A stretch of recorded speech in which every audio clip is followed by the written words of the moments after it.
මමි ලොකු වැඩක්ද මොකක්ද අලුත් ගෙයක් ඩිසයින් කරනවා. ඒ ගෙදරට නම් මේ වගේ කාමරයක් දාන්න එපා.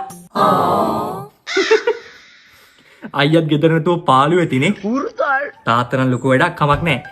ආයෙ මම මොන වැඩේ කරත් ඔයා වෙනුනුත් වෙලාවක් වෙන් කරනවා. හොඳ? නෑ එහෙම ඕන නෑ. ඈ? අලුත් ගෙවල් වලට ටිකක් ලොකු කාමර දාන්න. මේ කාමර හින පොඩි අප්පා.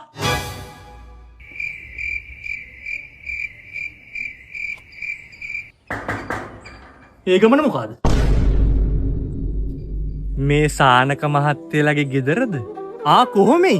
මට කරදරයක් වුණා කිව්වට බලලා යන්න දාවේ. නෑ එහෙම කැහිල්ලක් නෑ. පණිවිඩයක් කියලා යන්න ආවේ. පියතුමා කිච වුණා. රුවන් දර්ශන සර්ගේ කම්බයින් මැත්ස් රිවිෂන් ක්ලාස් එක දෙසැම්බර් මුල සතියේ පටන් ගන්නවා කියලා ලොකු පුතාට කියන්නේ. මාස 8න් සම්පූර්ණ සිලබස් එක මුල ඉඳන් කවර් කරනවලු. ලොකු එකාව ඒකට යවන්න. කොහොම ඉතින් ගේ හොයාගත්තේ? මේ සුවඳින්ද? අයියෝ නෑ මහත්තයා.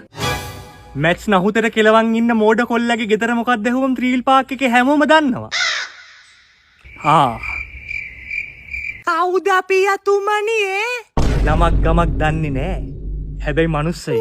ඉතින් නමක් ගමක් දන්නේ තිය උන්ගෙන් පන්ති ගැන අහන්න මොකටද? ඔබට පණ්ඩිතකට නෑනේ. ඌ කවුද කියලා මන් දන්නේ නේද? රුවන් සහ හොඳයි කියලා මන් දන්නවා. ඔබ බලන් ගිය ඇතුළට. කාකෂා එපා එලවන්න. උන්ද ඔය ශාස්ත්‍රයක් කියන්නේ. ශාස්ත්‍රයක්? ඇඹුල් ගහක් ඉඳන් අමුත් එක්ක කඩන්නේ ගෙදරට කාක්කෙක් කෙනකොට.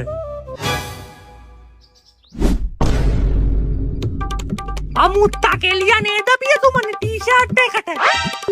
එලවල දාපවකම. මගලු ටී-ෂර්ට්